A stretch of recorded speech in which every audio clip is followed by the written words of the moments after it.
కేటీఆర్ అహంకారం కలిసి కొట్టుకుంటా ఉన్నాడు. గౌరవ ముఖ్యమంత్రి రేవంత్ రెడ్డి గారిని పట్టుకొని ఎడమకాలు చెప్పుతో కొడతా అంటే కార్యకర్తలమైన మేము చూస్తూ ఊరుకోము, ప్రజలు కూడా చూస్తూ ఊరుకోము.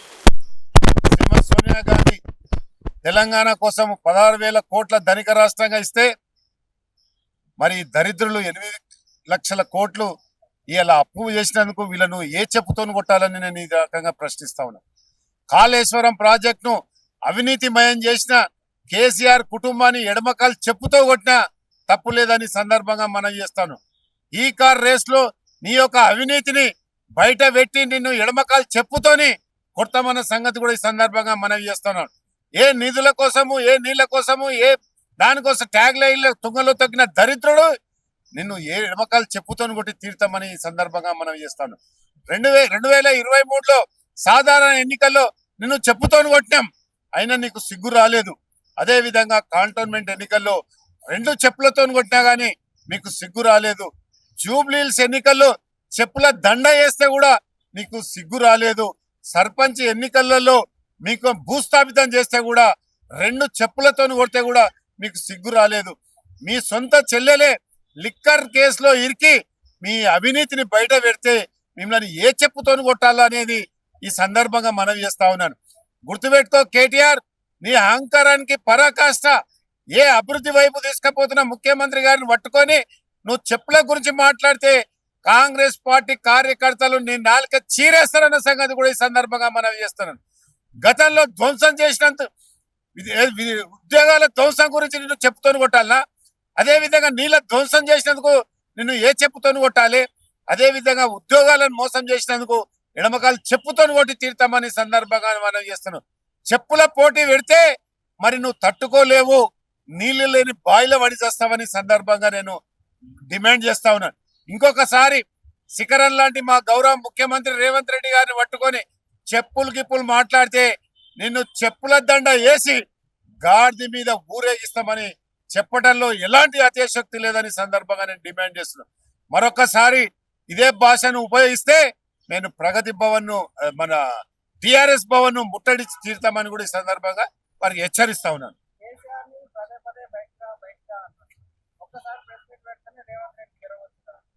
రమ్మను, మా గౌరవ ముఖ్యమంత్రి రేవంత్ రెడ్డి గారికి జ్వరం వస్తుందో, మీ నాయనకు జ్వరం వస్తుందో, రేపు అసెంబ్లీలో నిజంగా మీ నాయన నిజంగా నిజాయితీ పరుడైతే, నిజంగా నాయకుడైతే, నిజంగా ప్రతిపక్ష నాయకుడైతే రేపు శాసనసభలో కేసీఆర్ గారు మా రేవంత్ రెడ్డి గారి కళ్ళల్లో కన్ను పెట్టి చూస్తే అక్కడనే గుండె ఆగి చచ్చిపోతాడు కేసీఆర్ గారు. లేలే కేటీఆర్ కు ఇద్దరికి గుండె పోటీ వస్తుంది. నిజంగా మా రేవంత్ రెడ్డి గారు కన్నులో పెట్టి కన్ను చూసిండు అనుకో శాసనసభలో, నిజంగా కేసీఆర్ గారికి గుండెపోటు వచ్చి అక్కడనే చచ్చిపోతాడు. మేము ఎవరు కూడా సావులను కోరుకోం. ప్రజాక్షేత్రంలో రావాలి, విలువైన సూచనలు ఇవ్వాలి, ప్రతిపక్ష నాయకుని పాత్ర పోషించాలని అంటున్నాం. కానీ ఈ దరిద్రుడు కేటీఆర్ గారు సావుల గురించి, గుండెల గురించి మాట్లాడుతున్నాడు. అతడు చదువుకున్న నిరక్షరాస్యతుడు, చదువుకున్న దద్దమ్మ సన్యాసి అని ఈ సందర్భంగా నేను తెలియజేస్తాను.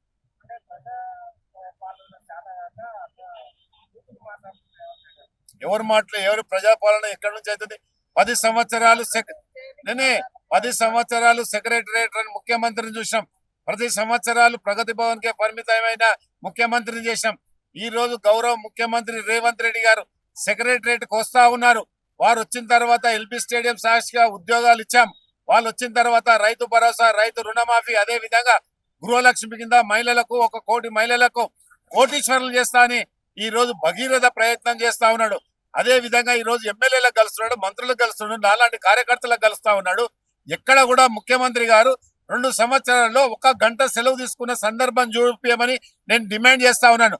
గతంలో టిఆర్ఎస్ ప్రభుత్వంలోని కేసీఆర్ గారు ప్రగతి భవన్ కు, ఫామ్ హౌస్ కు పరిమితమై ప్రజలను కలవకుండా, పబ్లిక్ ను కలవకుండా, అదే విధంగా ఎమ్మెల్యేలను కలవకుండా ప్రజాస్వామ్యాన్ని బొందబెట్టిన గత ముఖ్యమంత్రి ఈ రోజు ప్రజాస్వామ్యాన్ని పరడవిల్లించే ముఖ్యమంత్రిని చూస్తా ఉన్నాం. కనుక ఇంకోసారి బీఆర్ఎస్ నాయకులారా ఒళ్ళు జాగ్రత్త పెట్టుకొని మాట్లాడాలని ఈ సందర్భంగా నేను డిమాండ్ చేస్తా ఉన్నాను. 100% చట్టపరంగా చర్యలు తీసుకుంటాం.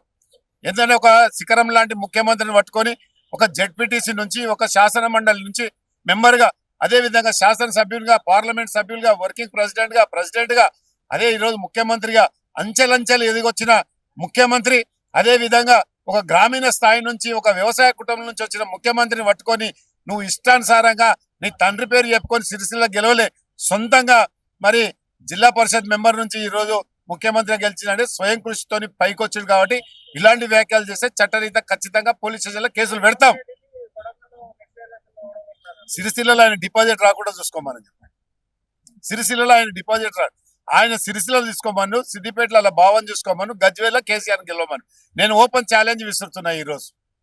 Subscribe us and press the bell icon for more interesting updates.